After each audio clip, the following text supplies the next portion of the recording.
జాతీయవాద జర్నలిజానికి అసలైన వేదిక నేషనలిస్ట్ హబ్ ని సబ్స్క్రైబ్ చేసుకోండి. నోటిఫికేషన్స్ కోసం బెల్ ఐకాన్ పై క్లిక్ చేయండి. సరిక fact finding committee Jawaharlal Nehru technological university JNTU హైదరాబాద్కి సంబంధించి ఆ పరిధిలోని అనేక కాలేజీల్లో ఫ్యాక్ట్ ఫైండింగ్ కమిటీ ఇప్పుడు ఇన్స్పెక్షన్స్ చేస్తూ ఉంది. ఇన్స్పెక్షన్స్లో తేలుతున్న విషయం, కీలకమైన విషయం ఏంటంటే ఫ్యాకల్టీ చాలా తక్కువగా ఉందని, చాలా తక్కువ మంది స్టాఫ్ తోటి నడిపిస్తున్నారని, అండ్ వాళ్ళ శాలరీస్కి సంబంధించి కూడా గొడవ నడుస్తుంది. నిజానికి JNTU అనగానే ఒకనొక టైంలో, నేను ఇంజనీరింగ్ చదువుకున్న టైంలో కావచ్చు, అంతకుముందు కావచ్చు, ఒక స్టాండర్డ్ కదా సార్. నిజానికి అప్పట్లో ఎంసెట్ క్వాలిఫై అవ్వడం చాలా పెద్ద పనిగా, టాస్క్గా ఉండేది. ఆ తర్వాత కాలంలో ఇప్పుడు అందరూ ఇంజనీర్లు అయిపోతూ ఉన్నారు. మళ్ళీ బయటకు వచ్చిన తర్వాత చాలామంది ఉద్యోగాల కోసం ఎదురు చూస్తున్న పరిస్థితులు కనబడుతున్నాయి. ఓవైపు ఉద్యోగాలు లేవు అని చెప్పి పొలిటికల్ పార్టీలు గొడవలు చేస్తూ ఉంటాయి. బట్ నిజానికి స్కిల్ డెవలప్మెంట్ కానీ ఆ స్టాండర్డ్స్ని మెయింటైన్ చేయడంలో సమస్య ఉందా, లేకపోతే నిజానికి ఉపాధ్యాయుల కొరత ఏంటి, అసలు ఈ ఫ్యాకల్టీ కొరత ఏంటి, ఎందుకని అధిగమించలేకపోతున్నారు, కాలేజ్ ఫీజుల విషయంలో సమస్య ఉందా, ఏంటి అసలు? సాయి గారు, మీకు తెలుసు, మీరు ఇంజనీరింగ్ చేశారు. నేను కూడా చిన్నప్పుడు మా ఇల్లు జమోస్మానియా ఉండే, ఎదురుగా ఇంజనీరింగ్ కాలేజ్ ఎదురుగానే, అవతల రోడ్డు రైల్వే ట్రాక్ అవతల ఉండే. I use to regularly go past engineering college, స్కూల్లో ఉన్నప్పుడు, కాలేజ్ ఉన్నప్పుడు. కానీ నాకు ఇంజనీరింగ్లో అసలు ఇంట్రెస్ట్ లేకుండే. I was only interested in architecture. దాంట్లో ఆ టైంలో JNTUలో ఒకటే కోర్స్ ఉండే, JNTU మెయిన్ కాలేజ్. 37 సీట్లు ఉంటే నాకు ర్యాంక్ ఏమో 38, 39 వచ్చింది ర్యాంక్, నాకు గుర్తుంది ఇప్పుడు, జస్ట్ మిస్డ్ ఇట్.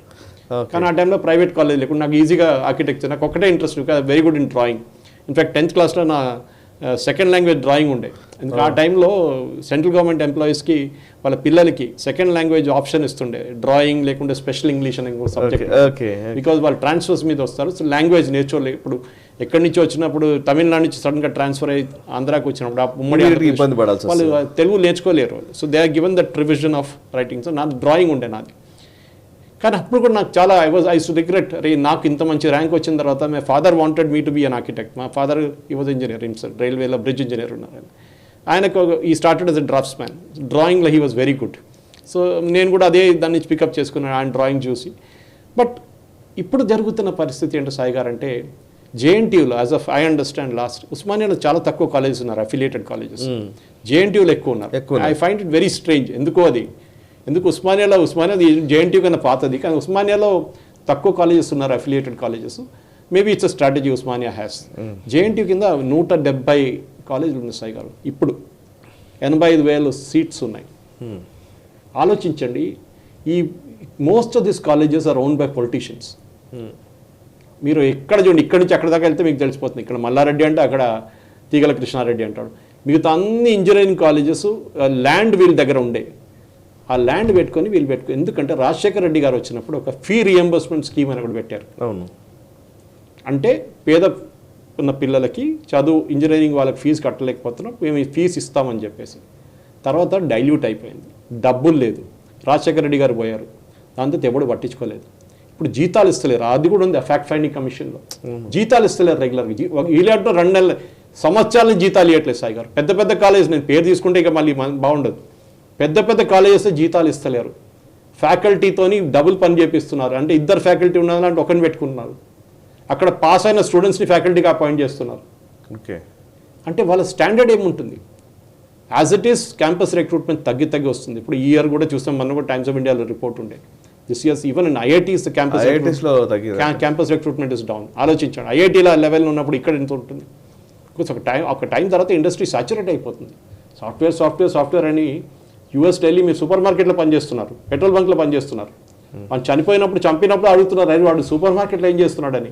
బాబు పని చేస్తున్నాడు, పాపం చెప్పలేకపోతున్నాడు వాళ్ళ అమ్మా నాన్న దగ్గర. That is the problem. ఇక్కడ ఉన్న ఇంజనీరింగ్, ఇది మెడికల్ కూడా ఉంది సాయి గారు, same problem. But medical now what has happened is, ఈ ఫస్ట్ ఆఫ్ ఆల్ చెప్పకూడదు కానీ, ఈ గవర్నమెంట్ వచ్చిన తర్వాత, మోదీ గవర్నమెంట్ వచ్చిన తర్వాత క్లీనప్ చేశారు మొత్తం. They cleaned up the entire medical system. ఈ ఎస్పెషలీ గ్రాంటింగ్, ఈ TR బాలు టైంలో మీరు చూసుంటారు, తమిళనాడులో maximum number of medical colleges were given permission. అన్ని పొలిటీషియన్స్ దానికోసం నీట్ గురించి ఏడుస్తుంటారు తమిళనాడులో. నీట్ వచ్చిన తర్వాత వీళ్ళు బిజినెస్ మొత్తం పోయింది. ఒక్కొక్క సీట్ ₹1 కోటి అమ్ముకుంటుండే వీళ్ళు. నీట్లో అది వచ్చిన తర్వాత దట్ పాసిబిలిటీ ఇస్ గాన్. దానికోసం వీళ్ళు per year they are losing money. కానీ మన let us come back to the subject of JNTU colleges Sai garu. ఇక్కడ నడుస్తున్న దానికి ప్రతి parent is responsible.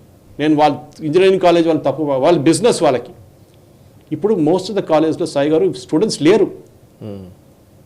120 input allotted seats ఉంటే, అలొకేటెడ్ సీట్స్ ఉంటే 50-40 కూడా రావట్లేదు సాయి గారు. అది కూడా మంచి కాలేజెస్లో. చాలా మంది కాలేజ్ మూతపడేస్తుంది ఆల్రెడీ. వీళ్ళు వెళ్ళిన దాంట్లో కూడా ఇప్పుడు 50కి వెళ్ళారు వీళ్ళు. 170లో 50 దాకా కనిపించారు వీళ్ళకి, ఇంకా మిగతా కనిపించవు అని తాళాలు వేసి ఉంటాయి వీళ్ళు వెళ్ళేదాకా. So this is something that has to be very seriously taken by the government. Quality is important, quantity is not important. First of all మీ ఇన్పుట్, నేను ఎప్పుడు చెప్తుంటాను ఈ కాన్సెప్ట్, గన్నేక రస్ కాన్సెప్ట్ అని. చెరుకు రసం, చెరుకు మంచిగా ఉంటేనే మంచి రసం. మీరు ఎంత నిమ్మకాయ పెట్టినా కానీ ఐస్ పెట్టినా కానీ బాగా రాదు. Your input is bad. మీరు పిల్లలు తీసుకుంటున్నప్పుడు దానికోసం చార్టర్డ్ ఎగ్జామ్ చూడండి, చార్టర్డ్ అకౌంటెంట్స్ ఎగ్జామ్ సాయి గారు ఇంత ప్రెస్టీజియస్ ఎందుకు ఉంది? అందరిని పాస్ చేయొచ్చు కదా, ఎవరు రాస్తే వాళ్ళని పాస్ చేయొచ్చు కదా. సిఏ ఎగ్జామ్ వాళ్ళు ఫస్ట్ ఇంటర్మీడియట్, దాని తర్వాత ఫైనల్ ఎగ్జామ్. ఫైనల్ ఎగ్జామ్ కొంతమంది 5-10 సార్లు రాస్తారు. నా బ్రదర్లో అయితే 11వ సారి రాసి పాస్ అయ్యాడు. Is doing very well for himself but now. But that is the standard they maintaining. మీరు అనుకుంటారు నేను రాశాను, చాలా బాగా రాశానండి, correct. But they will pass only a certain number of students. మార్కెట్లో ఏ డిమాండ్ ఉందో దాన్ని బట్టే ICWA will actually pass the number of students. ఎందుకంటే వాళ్ళకి ఉద్యోగం ఉండాలి. వాళ్ళు బయటకు వెళ్ళంగానే బ్యాంక్ ఆడిట్ కానివ్వండి, రెగ్యులర్ జాబ్స్ కానీ ఏదైనా కానీ ఉండాలి. రోడ్డు మీద తిరగకూడదు చార్టర్డ్ అకౌంటెంట్ అని చెప్పేసి. ఇదే సిస్టమ్ ఇంజనీరింగ్ కాలేజ్ కూడా రావాలి సాయి గారు. They should be a moratorium. అది కాకుండా వీళ్ళ సబ్జెక్ట్స్ ఇప్పుడు కూడా పాత ఏదో 1970sలో పెట్టిన సిలబస్ ఇప్పుడు కూడా నడుస్తుంది. రివిజన్ లేదు, modern teaching methods. Most important, professors వీళ్ళ ఫ్యాకల్టీకి ఇండస్ట్రీ ఎక్స్పోజర్ లేదు. వాళ్ళు ఇండస్ట్రీలో పని చేయలేదు, చాలా తక్కువ మంది పనిచేశారు. నౌ గవర్నమెంట్ ఈవెన్ ఎంబీఏ కాలేజ్లో ఐఐసిటి ఏమంటుందంటే మీరు ఇండస్ట్రీస్ నుంచి తీసుకోండి. ఇండస్ట్రీ నుంచి కొంతమంది రిటైర్ అయి ఉంటారు. Some people will leave the industry early. వాళ్ళని తీసుకొని ప్రొఫెసర్గా పెట్టుకోండి మీరు. బికాజ్ దే కమ్ విత్ ఒక కేస్ స్టడీ చెప్పినప్పుడు వాళ్ళకి అర్థమవుతుంది. ఐఎస్బీఏ ఎందుకు చేస్తున్నారు? ఐఎస్బీలో మీరు ఎంబీఏ చేయాలంటే అంటే వాళ్ళు పీజీడీఎం అంటారు. మీకు మినిమం 3 years ఎక్స్పీరియన్స్ ఉండాలి. మీ క్లాస్లో ఒక కేస్ స్టడీ నడుస్తున్నప్పుడు మీరు ఇమ్మీడియట్గా ఏం చేస్తారు, అరే నాతో కూడా ఇదే అయింది, మా కంపెనీలో ఇదే జరిగింది, దిస్ ఇస్ వాట్ హ్యాపెండ్. కానీ మన దగ్గర ఏంటి, ఫ్రెష్ గ్రాడ్యుయేట్స్, ఫ్రెష్ ఇంటర్మీడియట్ని తీసుకొని ఎంసెట్ రాసి వాడు ముందు ఎంసెట్ ఎంత టఫ్ ఉండే సాయి గారు అడ్మిషన్ రావడానికి. ఇప్పుడు ఎవరు రాస్తే వాడికి అడ్మిషన్ ఇస్తున్నారు, ఎంత పడుతున్నారు ఇప్పుడు. ఇది మన కల్చర్. ఒకటి కోచింగ్ కల్చర్. కోటా రాజస్థాన్ లాగానే మన దగ్గర ఒక సైడ్ గుంటూరు మొత్తం ఫేమస్ ఉండే విజయవాడ. కరెక్ట్. ఇప్పుడు హైదరాబాద్లో కూడా ఉంది కొన్ని చెప్పకూడదు, అగైన్ పేర్లు చెప్పకూడదు, కానీ ఈ స్లేవ్ స్కూల్స్ అంటాను నేను. దాన్ని కొట్టి చదివిస్తారు పిల్లల్ని పాపం పొద్దునుంచి రాత్రి దాకా. And this parents are responsible. Suicide చేసుకుంటే ఏడ్చుకుంటారు, మా పిల్లలు సూసైడ్ చేసుకున్నారు. న్యాచురలీ బాస్, అరే ఐఐటీలలో సూసైడ్ చేసుకుంటారు ఎందుకంటే వాళ్ళు అభిమన్యులాగా వాళ్ళు నేర్పించావు. చక్రవ్యూహంలో వెళ్ళడానికి బయటికి రావడం చెప్పి ఎవరు నేర్పించలేదు వాడిని. అది మీ సో కాల్డ్ కోచింగ్ ఇన్స్టిట్యూట్స్ నేర్పియారు అది. Correct. So this is the faculty. First of all ఐఐటీలో కూడా they are struggling to get good faculty, but they have good faculty. Perfect. ఐఐటీలో ప్రాబ్లం లేదు, ఎందుకంటే డబ్బుల కోసం పనిచేయరు అక్కడ. అదే ఐఐటీ ఫ్యాకల్టీ బయట వెళ్ళి పనిచేస్తే ప్రైవేట్ సెక్టర్లో వాడికి దానికన్నా 10 times the income he will get or she will get. Correct. This is what our government has to do. ఇక్కడ ఉన్న గవర్నమెంట్, తెలంగాణ గవర్నమెంట్ ఒక ఆడిట్ చేసేసి TET them to close down, doesn't matter, half the colleges close చేసేసేయండి, కానీ maintain a quality. Just like ఆ speaking out ఐసీడబ్ల్యూఐ, chartered account, ఎంతమంది బయటకు వస్తారో, ఇండస్ట్రీ డిమాండ్ ఏంటి, ఇండస్ట్రీ ఇంటరాక్షన్ ఏంటి, కొంచెం ఇంట్రెస్ట్ ఉన్నారు, ఇండస్ట్రీ ఇంటరాక్షన్ నడుస్తుంది. లాస్ట్ ఇయర్లో డబ్బులు తీసుకొని 50,000 తీసుకొని వీళ్ళకి ఇంటర్వ్యూ స్కిల్స్ నేర్పిస్తారు, గ్రూప్ డిస్కషన్ స్కిల్స్ నేర్పిస్తారు. ఆలోచించండి లాస్ట్ ఇయర్ వచ్చినప్పుడు, ఎందుకంటే క్యాంపస్ ఇంటర్వ్యూస్ ఉంటుందని. I find it very strange. This should come from school stage. ఒకరిని మీరు లాస్ట్ ఇయర్ ఇంజనీరింగ్లో 6 నెలల ముందు క్యాంపస్ ఇంటర్వ్యూస్ ముందు వాడిని you cannot teach them interview skills. ఈజీగా పట్టుకుంటారు ప్రొఫెషనల్స్. దీంట్లో చాలామంది గేమ్ ఆడతారు Sai garu. Even companies are equally responsible. ఈ 100% ప్లేస్మెంట్ అని చెప్పి ఒక బోర్డు పెట్టుకుంటారు వీళ్ళు. అది యాక్చువల్లీ దొంగతనం, పెద్ద ఫ్రాడ్ అది. ఏంటి అంటే వీళ్ళు ఆఫర్ లెటర్ ఇస్తారు, దాని తర్వాత యాక్చువల్ లెటర్ రావు. కానీ బోర్డు మీద హోర్డింగ్ల మీద ఫంక్షన్లు పెట్టుకొని కాలేజీలో విఐపీలను పిలిపించి మేము 100% ప్లేస్మెంట్ ఇచ్చామంటారు. 6 నెలల తర్వాత చూడండి ఒక్కడు half the fellows will leave on the road, ఉద్యోగం లేకుండా. ఆల్రెడీ పెద్ద పెద్ద కంపెనీలో డిలే చేస్తున్నారు ఆఫర్. చిన్న కంపెనీ సంగతి ఆలోచించండి.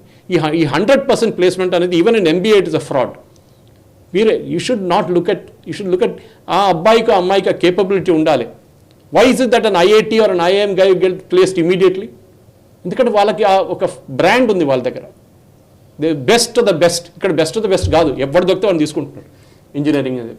అది ఆపాలి సాయి గారు. 100% should be done. And parents should put pressure on the institutions. Government should put pressure. ఒక కమిటీ, సరే దీనికన్నా ముందు కూడా చాలా కమిటీలు కూర్చున్నారు కానీ ఏం జరగలేదు. కానీ ప్రొఫెషనల్గా తిరుపతిరావు గారు ఎవరైనా ఉండని వాళ్ళని ఎవరైనా అపాయింట్ చేసి put a committee and let them come back in 6 months and say, kind, these 15 colleges should be closed down. that చేయాల్సిందే సాయి గారు. 20 కాలేజ్ క్లోజ్ చేయండి. చూడండి, with in next 3 years quality improve అవుతుంది. కరెక్ట్.